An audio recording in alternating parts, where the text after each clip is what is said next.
Hi dears, welcome back to my channel. അപ്പോൾ ഇന്നത്തെ നമ്മുടെ റെസിപ്പി നുറുക്ക് ഗോതമ്പും മുട്ടയൊക്കെ ചേർത്തിട്ടുള്ള നല്ല സ്പൈസി ആയിട്ടുള്ള ഒരു ഈവനിങ് സ്നാക്കിൻ്റെയാണ്. നല്ല ടേസ്റ്റിയാണ് ഇത്. ഉണ്ടാക്കിയെടുക്കാനും വളരെ ഈസിയാണ്. നല്ല വെറൈറ്റി ആയിട്ടുള്ളൊരു പലഹാരമാണ്. അപ്പോൾ നമുക്കിത് എങ്ങനെയാണ് തയ്യാറാക്കുന്നതെന്ന് കണ്ടു നോക്കാം.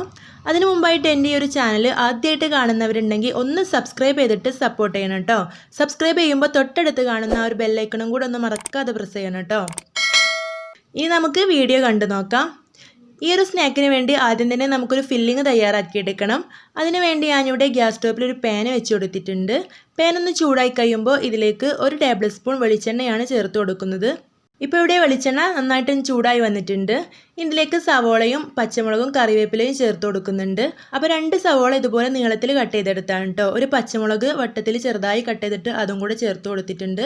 കുറച്ച് കറിവേപ്പിലയും ചേർത്ത് കൊടുത്തിട്ടുണ്ട്. ഇനി ഇതിലേക്ക് ഒരല്പം ഉപ്പ് ചേർത്ത് കൊടുത്ത് ഇതൊന്ന് വഴറ്റിയെടുക്കണം. ഇപ്പോൾ ഇവിടെ ഇത് വഴറ്റിയെടുത്തിട്ടുണ്ട്. അപ്പോൾ ഇതുപോലെ ഒന്ന് വഴറ്റിയെടുത്താൽ മതി കേട്ടോ. ഒരുപാട് വഴറ്റിയിട്ട് അങ്ങോട്ട് ബ്രൗൺ നിറമാക്കി എടുക്കൊന്നും വേണ്ട. ഇതുപോലെ ചെറുതായിട്ടൊന്ന് വഴറ്റിയെടുത്താൽ മതി. ഇനി നമുക്കിതിലേക്കൊരു 1/2 ടീസ്പൂൺ ഇഞ്ചി വെളുത്തുള്ളി പേസ്റ്റ് ചേർത്ത് കൊടുക്കണം. ശേഷം ഇതിൻ്റെ പച്ചമണം മാറുന്നത് വരെ വീണ്ടും നമുക്കൊന്ന് വഴറ്റിയെടുക്കാം. അപ്പോൾ ഇതുപോലെ ഇഞ്ചി വെളുത്തുള്ളി പേസ്റ്റ് ചേർത്ത് കൊടുക്കുന്നതിന് പകരം നിങ്ങൾക്ക് വേണമെങ്കിൽ ഇഞ്ചിയും വെളുത്തുള്ളിയൊക്കെ ചെറുതായിട്ട് കട്ട് ചെയ്തിട്ട് ചേർത്ത് കൊടുക്കുക കേട്ടോ. അങ്ങനെയാകുമ്പോൾ സവോള ചേർത്ത് കൊടുക്കുന്ന സമയത്ത് തന്നെ ചേർത്ത് കൊടുത്താൽ മതി. ഇനി നമുക്കിതിലേക്ക് മസാലപ്പൊടികൾ ചേർത്ത് കൊടുക്കാം. അപ്പോൾ ഞാനിവിടെ 1/2 ടീസ്പൂൺ മുളക് പൊടിയും 1/4 ടീസ്പൂൺ മഞ്ഞൾപ്പൊടിയും 1/2 ടീസ്പൂൺ മല്ലിപ്പൊടിയും 1/4 ടീസ്പൂൺ ഗരം മസാല കൂടിയാണ് ചേർത്ത് കൊടുത്തിട്ടുള്ളത്. ഇനി ഞാനിതിലേക്ക് ഒരു അല്പം കാശ്മീരി മുളക് പൊടി കൂടി ചേർത്ത് കൊടുത്തിട്ടുണ്ട് കേട്ടോ. എന്നിട്ട് ഈ ഒരു മസാലയുടെ പച്ചമണമൊക്കെ മാറുന്നത് വരെ നന്നായിട്ടൊന്ന് വഴറ്റിയെടുക്കാം.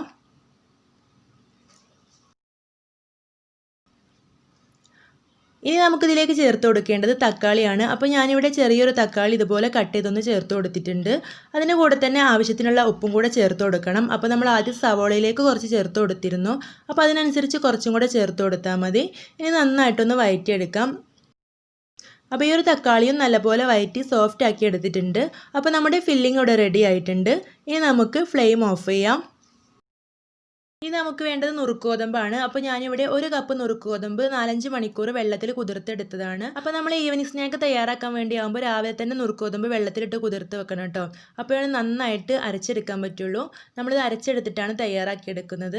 അപ്പോൾ അതിന് വേണ്ടി ഒരു നുറുക്ക് ഗോതമ്പ് മിക്സിയുടെ ജാറിലേക്ക് ചേർത്ത് കൊടുത്തിട്ടുണ്ട്. എന്നിട്ട് അതിലേക്ക് 1 കപ്പ് വെള്ളം ചേർത്ത് കൊടുത്തിട്ടുണ്ട്. ഒരല്പം ഉപ്പും കൂടെ ചേർത്ത് കൊടുത്തിട്ട് നന്നായിട്ടൊന്ന് അരച്ചെടുക്കണം. അപ്പോൾ ഇതുപോലെ മണിക്കൂറുകൾ വെള്ളത്തിൽ കുതിർത്തെങ്കിൽ മാത്രമേ ഈ ഒരു നുറുക്ക് ഗോതമ്പ് നന്നായിട്ട് ഇതുപോലെ അരഞ്ഞു കിട്ടുള്ളൂ. അപ്പോൾ അത് മറക്കാതെ ശ്രദ്ധിക്കണം. അപ്പോൾ ഇതുപോലെയാണ് കേട്ടോ ഇതിൻ്റെ ഒരു പരുവം. അപ്പോൾ ഞാൻ ഈ ഒരു മിക്സിയിലേക്ക് കുറച്ച് വെള്ളം ഒഴിച്ചു കൊടുത്തിട്ട് ഒന്ന് ചുറ്റിച്ച് ഇതിലേക്ക് ഒഴിച്ചു കൊടുത്തിട്ടുണ്ട്.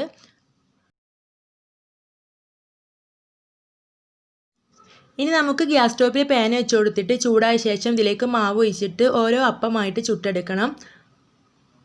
അപ്പോൾ ഇതുപോലെ കട്ടിയില്ലാതെ വേണം കേട്ടോ ചുട്ടെടുക്കാൻ. ഇതൊരു മീഡിയം ഫ്ലെയിമിൽ വെച്ചിട്ട് ചട്ടിയിൽ നിന്നിങ്ങനെ വിട്ടു പോരുന്ന സമയത്ത് നമുക്കിത് ചട്ടിയിൽ നിന്ന് എടുക്കാൻ പറ്റും. അപ്പോൾ ഇത് നുറുക്ക് ഗോതമ്പ് ആയതുകൊണ്ട് തന്നെ കുറച്ച് ഒട്ടലൊക്കെ ഉണ്ടായിരിക്കും കേട്ടോ. സ്റ്റിക്കി ആയിട്ടായിരിക്കും ഈ ഒരു ദോശ ഉണ്ടാവുക. അപ്പോൾ നമ്മളിത് ചട്ടം കൊണ്ട് എടുക്കുന്നതിലേറെ ഈസി ആയിട്ട് നമുക്ക് നേരെ ഒരു പ്ലേറ്റിലേക്ക് ഇട്ട് കൊടുത്താൽ മതി.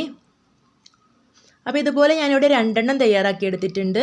2 തയ്യാറാക്കിയെടുത്ത ശേഷം നമുക്കിതൊന്ന് ഫോൾഡ് ചെയ്തെടുക്കണം. അപ്പോൾ അതിന് വേണ്ടി ഞാനിവിടെ ഈ ഒരു 2 ഒരു പ്ലേറ്റിൽ വെച്ച് കൊടുത്തിട്ട് അതിന് മുകളിലായിട്ട് നമ്മൾ തയ്യാറാക്കിയെടുത്തിട്ടുള്ള ഫില്ലിങ്ങിൽ നിന്ന് 2 ടീസ്പൂൺ ചേർത്ത് കൊടുത്തിട്ടുണ്ട്. ഇനി ഇതിലേക്ക് പുഴുങ്ങിയ മുട്ടയുടെ ഒരു പകുതിയോളം കട്ട് ചെയ്തിട്ട് ഞാനിവിടെ ചേർത്ത് കൊടുക്കുന്നുണ്ട്. നമ്മൾ പഫ്സൊക്കെ ഫോൾഡ് ചെയ്തെടുക്കൂലേ, അതുപോലെയാണ് ഇത് ഫോൾഡ് ചെയ്തെടുക്കുന്നത്. അപ്പോൾ ഈ ഒരു അപ്പം ചുട്ടെടുത്ത ഉടനെ തന്നെ ഫോൾഡ് ചെയ്തെടുക്കണം. അപ്പോൾ ഇത് നന്നായിട്ടൊന്ന് ഒട്ടിപ്പിടിച്ച് നിൽക്കുള്ളൂ.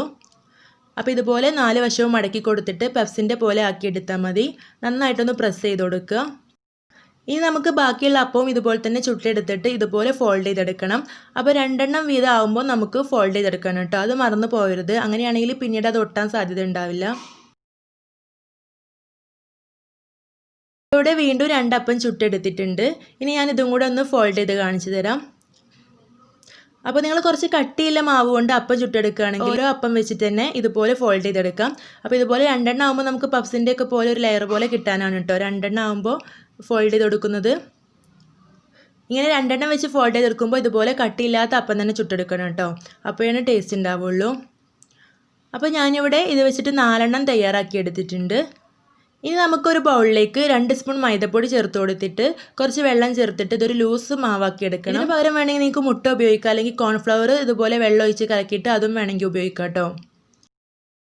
ഇനി നമുക്കിതിൽ നിന്ന് ഓരോന്നായിട്ട് എടുത്തിട്ട് ഈ ഒരു മൈദമാവിലൊന്ന് മുക്കിയെടുത്ത് ബ്രെഡ് ക്രംസ് കൊണ്ടൊന്ന് കോട്ട് ചെയ്തെടുക്കണം.